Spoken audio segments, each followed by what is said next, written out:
श्री शिवाय नमस्तोभ्यम दोस्तों, जैसा कि आप सबको पता है आज है बुधवार के दिन हमारी पड़ रही है दसवीं तिथि। बुधवार के दिन दसवीं तिथि पड़े तो उसमें हमें कौन से उपाय करने हैं, कैसे करनी है।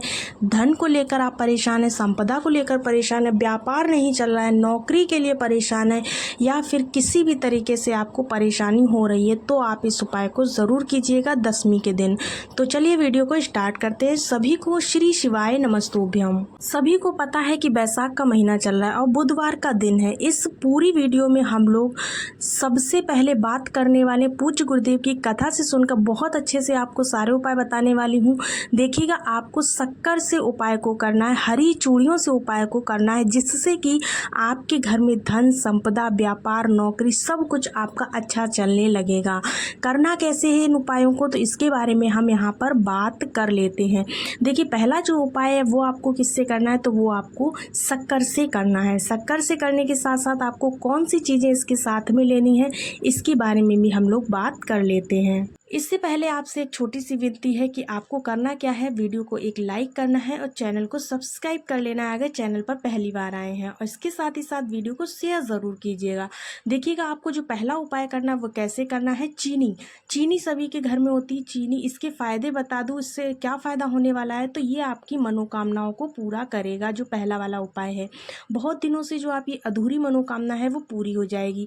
करना क्या है, आपको सबसे पहले लेनी है चीनी। अब आप पूछेंगे चीनी कितनी लेनी है, तो देखिएगा, इसमें ज़्यादा चीनी की ज़रूरत नहीं है। 1 चम्मच शक्कर आपको लेनी है।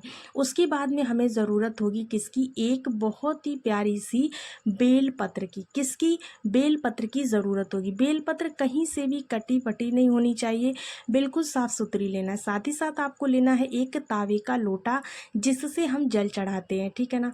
तावे का लोटा लेना है हमें, तावे का ही लोटा लेना है। इसके अलावा और कोई लोटा इस उपाय में नहीं ले सकते हैं।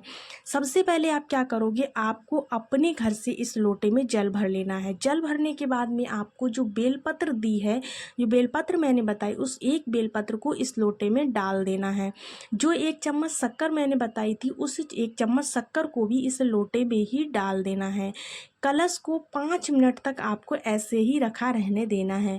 वैसे तो कहें तो ये 5 मिनट के लिए आप पूजा घर में ही रखिए इस कलश को। उसके बाद में आपको उठा करके पहुंच जाना है महादेव की शिवलिंग के पास में। सुबह ही जाना है, सुबह जा सकते हैं, शाम को जाना है तो शाम को जा सकते हैं, लेकिन ध्यान रहे शाम के समय अगर आप जा रहे हैं तो प्रदोष काल से पहले जाइएगा। प्रदोष काल के बाद में जल लेकर के आपको मंदिर में नहीं जाना है। आपका मुख जो है उत्तर दिशा की तरफ रहेगा। उसके बाद आपको उस कलश को उठाना है और महादेव की शिवलिंग के ऊपर कौन से महादेव का नाम लेकर इस कलश को समर्पित करना है, तो याद रखिएगा, महादेव का जो नाम लेना है वो नाम है रामेश्वर महादेव। कौन सा नाम लेना है, रामेश्वर महादेव का नाम लेकर के इस कलश को आपको शिवलिंग के ऊपर जल को समर्पित कर देना है। बिल्कुल धीरे धीरे करना है, एक ही धार में छोड़ना है, बीच बीच में छोड़ करके आपको नहीं चढ़ाना है। जो बेलपत्र आपकी कलश में है वो शिवलिंग पर नहीं गिरने पाए, इतना ध्यान रखना है। अब बेलपत्र जब आप जल चढ़ा लेंगे तब आपके पास क्या बचेगा, सिर्फ बेलपत्र बचेगी। अब आपको क्या करना है, कलश में से बेलपत्र जो बची है उसे एक बेलपत्र को आप निकालो और आपको अपनी मनोकामना, जो भी इच्छा है, जो भी मन की इच्छा है, उसको कहते हुए शिवलिंग के ठीक ऊपर आपको बेलपत्र को उल्टा समर्पित कर देना है। अब आपको क्या करना है, जो आपने विशेष मनोकामना से बोला है ना, तो जो डंडी वाला भाग है वो आपको माता अशोक सुंदरी की तरफ रखना है। इस चीज़ का विशेष ध्यान रखें। साथ ही साथ आपको क्या करना है, अपनी मनोकामना, अपने मन की इच्छा रामेश्वर महादेव के नाम से बोल देनी है। ये आपका था पहला उपाय। होप सो आपको पहला उपाय अच्छे से समझ में आया होगा। बढ़ते हैं अपने दूसरे उपाय की तरफ। अब हम लोग बात करने वाले हैं अपने दूसरे उपाय की। जो दूसरा उपाय है वो हमें कैसे करना है, किन लोगों को करना है, कैसे करना है। सबसे पहली चीज़ हरी चूड़ियों से करना है। इसके 2 फायदे हैं। पहला फ़ायदा क्या है, आपकी मनोकामना पूरी हो जाएगी। दूसरा फ़ायदा क्या है, साथ ही साथ जो दूसरा फ़ायदा है वो है, घर में किसी के भी लड़ाई झगड़ा कलेश रहता हो वो आपका दूर हो जाएगा। जिस भी व्यक्ति की शादी नहीं हो रही है वो इस उपाय को अगर कर लेता है तो उसकी शादी जल्द से जल्द हो जाएगी। करना क्या है, आपको लेना है हरी चूड़ियाँ। कितनी हरी चूड़ियाँ लेनी है, तो आपको 1 डिब्बी एक डिब्बी में जितनी हरी चूड़ियाँ होती हैं वो चूड़ियाँ ले लेनी हैं। अब आप सोचोगे कि मार्केट में कई तरह की डिब्बियाँ आती हैं, छोटी बड़ी, कम चूड़ी ज़्यादा चूड़ी, तो आपको मैं बता दूं एक डिब्बी में से आपको 7 हरी चूड़ियाँ निकाल लेनी है। कितनी निकालनी है? 7 हरी चूड़ियाँ निकाल लेनी है।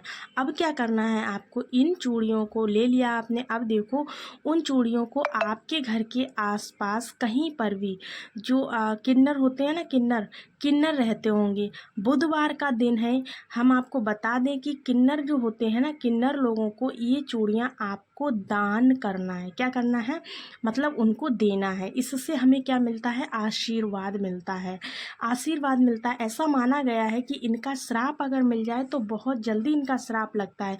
ऐसे में आपको बुधवार के दिन जाकर के इनको हरी चूड़ियों की डिब्बी को दान करना है। साथ में आपको कुछ दक्षिणा जो आपकी मतलब जो आप देने लायक हो वो आप दक्षिणा इसमें दे सकते हैं, ठीक है ना। अब आपको क्या करना है, जो चूड़ी आप किन्नर को देने गए हैं उसमें से आप उनसे कह करके एक चूड़ी अपने घर पर ले आए। एक चूड़ी आपको ले लेना है उनसे, उसको आप अपने घर पर ले आए। घर में जो भी व्यक्ति जिसकी भी मनोकामना पूरी नहीं हो रही है वो उस चूड़ी को पहन ले या अपने पास में रख दे। अगर जेंट्स हैं तो अपने पास में किसी भी जेब वगैरह में रख ले। इससे आपकी मनोकामना जल्द से जल्द पूरी होगी। बहुत ही प्यारा सा उपाय है, करके देखिएगा।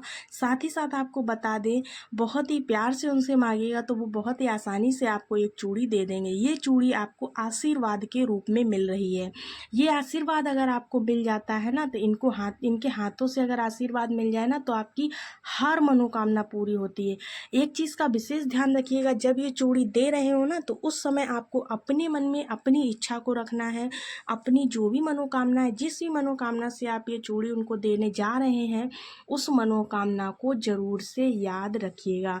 पूज्य गुरुदेव ने बताया है कि किन्नर की अगर आपको आशीर्वाद मिल जाए तो सोने पे सुहागा वाला काम हो जाता है। अब किन्नर ऐसे ही तो आशीर्वाद देने नहीं आएंगे आपको, तो आपको ये ज़रूर से करना है। चूड़ी ले जा सकते हैं, साथ ही साथ सुहाग का कोई भी सामान आप ले जा करके उनको दे सकते हैं।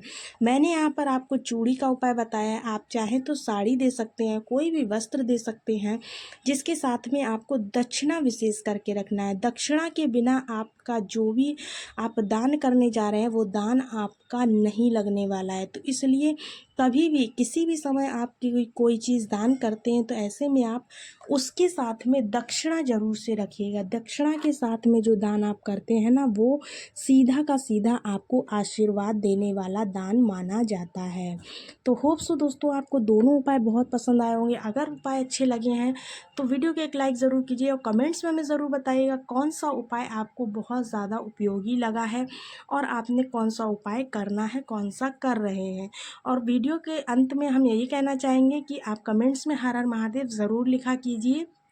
इससे क्या होता है ना, हमारा भी मोटिवेशन बढ़ता है कि आपको वीडियो पसंद आ रही है। और आपको प्रतिदिन सुबह के 11 बजे और शाम को 6 बजे दोनों ही वीडियो आपको लाइव मिला करेंगी, तो आप लोग ज़रूर से देखिएगा। मिलते हैं अगले वीडियो में, तब तक के लिए सभी को राधे राधे, श्री शिवाय नमस्तोभ्यम।